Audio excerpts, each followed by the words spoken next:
विक्रम बेताल की कहानी। पति कौन है। सालों पहले यमुना किनारे दलमस्थल नाम का एक नगर हुआ करता था। वहाँ एक ब्राह्मण रहता था जिसका नाम गणपति था। उसकी एक सुंदर और गुणवान बेटी थी। जैसे ही उसकी शादी की उम्र हुई तो वो और उसका पूरा परिवार उसके लिए योग्य वर ढूंढने में लग गया। एक दिन ब्राह्मण किसी के घर पूजा करने के लिए गया और उसका बेटा भी पढ़ाई के लिए घर से बाहर चला गया। उस समय घर में ब्राह्मण की बेटी और उसकी पत्नी ही थी। उसी वक्त एक ब्राह्मण लड़का उसके घर आता है। ब्राह्मण की पत्नी उस लड़के का अच्छे से सत्कार करती है और खाना खिलाती है। लड़के का स्वभाव ब्राह्मण की पत्नी को पसंद आता है और वो उससे अपनी बेटी की शादी का वादा कर देती है। उधर ब्राह्मण गणपति जिनके घर पूजा करने गया था, वहाँ भी वो एक ब्राह्मण लड़के से मिलता है और उससे अपनी बेटी की शादी करवाने का वचन दे देता है। ब्राह्मण का बेटा जहाँ पढ़ने गया था, वो भी वहाँ एक लड़के से वही वादा कर देता है। कुछ देर बाद गणपति और उसका बेटा दोनों खुद से चुने हुए लड़के को लेकर घर पहुंचते हैं। दोनों घर में एक और ब्राह्मण लड़के को देखकर चौंक जाते हैं। अब सभी इस दुविधा में पड़ जाते हैं कि लड़की एक और शादी का वादा तीनों ने अलग अलग लड़कों से कर दिया है। अब क्या होगा, लड़की का विवाह किससे करवाएंगे। इसी दुविधा में बीच पड़ोसी उनके घर खबर लेकर आता है कि उनकी बेटी को मोहल्ले में सांप ने काट लिया है। भागा भाग पूरा परिवार और तीनों ब्राह्मण लड़के लड़की के पास पहुँचते हैं, लेकिन तब तक लड़की की मौत हो जाती है। यह देखकर तीनों लड़के दुखी हो जाते हैं। कुछ देर बाद लड़की का परिवार और तीनों ब्राह्मण मिलकर उसका अंतिम संस्कार करते हैं। लड़की के क्रियाक्रम के बाद एक ब्राह्मण लड़का उसकी हड्डियों अपने साथ लेकर जंगल में चला जाता है। दूसरा उनकी राख को इकट्ठा करके पोटली में बांधकर उसी स्मशान घाट में झोपड़ी बनाकर रहने लगता है। तीसरा स्मशान घाट से निकलकर लड़की के गम में देश देश योगी बनकर घूमने लगता है। ऐसा होते होते कई साल गुजर गए। एक दिन अचानक योगी बनकर घूम रहा ब्राह्मण किसी तांत्रिक के घर पहुंच गया। ब्राह्मण को घर में देखकर तांत्रिक खुश हुआ, उसका सत्कार किया। तांत्रिक ने योगी से कुछ दिन अपने घर में ही रहने के लिए कहा। तांत्रिक की जिद देखकर योगी उनके घर में ही रुक गया। एक दिन तांत्रिक अपनी विद्या में बहुत लीन था और उसकी पत्नी सबके लिए खाना बना रही थी। उसी वक्त उसका बेटा रोने लगा और अपनी माँ को परेशान करने लगा।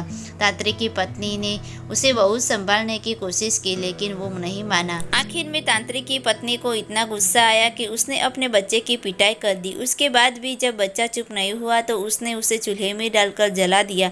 यह सब देखकर योगी ब्राह्मण बहुत नाराज हुआ और बिना कुछ खाए ही अपनी पोटली लेकर उसके घर से जाने लगा। इतने में तांत्रिक आया और योगी से कहा, महाराज खाना तैयार है, आप इस तरह गुस्से में बिना खाए यहाँ से न जाए। गुस्से में योगी ने कहा, मैं इस घर में एक मिनट भी नहीं रुक सकता। जहाँ ऐसी राक्षसी रहती हो वहाँ मैं कुछ कैसे खा सकता हूँ। इतना सुनते ही तांत्रिक जड़ से चूल्हे के पास जाता है और एक किताब से एक मंत्र पढ़कर अपने बेटे को जिंदा कर देता है। यह सब देखकर योगी हैरान रह जाता है। उसने सोचा कि अगर यह किताब मेरे हाथ लग जाए तो मैं अपनी पत्नी को भी जीवित कर सकता हूँ। योगी यह सोच ही रहा होता है कि उधर तांत्रिक बेटे को जीवित करने के बाद फिर से योगी से खाना खाने का आग्रह करता है। योगी खाना खाता है और वहीं रुक जाता है। अब योगी के दिमाग में बस यही चल रहा था कि बस वो किसी तरह से उस किताब को हासिल कर ले। सोचते सोचते रात हो जाती है। सब खाना खाकर सो जाते हैं। आधी रात को योगी उस मंत्र वाले किताब को लेकर तांत्रिक के घर से सीधे उस स्मशान घाट पहुँचता है जहाँ ब्राह्मण की लड़की का अंतिम संस्कार किया गया था। वो सबसे पहले झोंपड़ी बनाकर उसी जगह रह रहे ब्राह्मण को बुलाता है और उसे सारी कहानी सुनाता है। उसके बाद दोनों मिलकर फकीर बने ब्राह्मण को ढूंढते हैं। फकीर ब्राह्मण के मिलते ही योगी ब्राह्मण दोनों से कहता है कि लड़की की हड्डी और राख लेकर आओ, मैं उसे जिंदा करूँगा।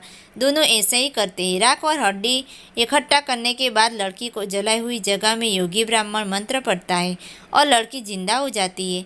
यह देख तीनों ब्राह्मण खुश हो जाते हैं। इतनी कहानी सुनाकर बेताल चुप हो जाता है।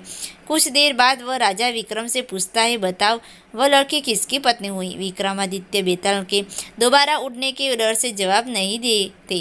गुस्से में बेताल कहता है, देखो अगर तुम जवाब पता होते हुए भी नहीं दोगे तो मैं तुम्हारी गर्दन में काट दूंगा। जल्दी से जवाब दो। इतना सुनते ही राजा बोलते हैं, जो ब्राह्मण स्मशान में कुटिया बनाकर रहता था वो उसकी पत्नी हुई। बेताल पूछता है, कैसे? तब विक्रमादित्य जवाब देते हैं, जो हड्डी चुनकर फकीर बन गया वो उसका बेटा हुआ।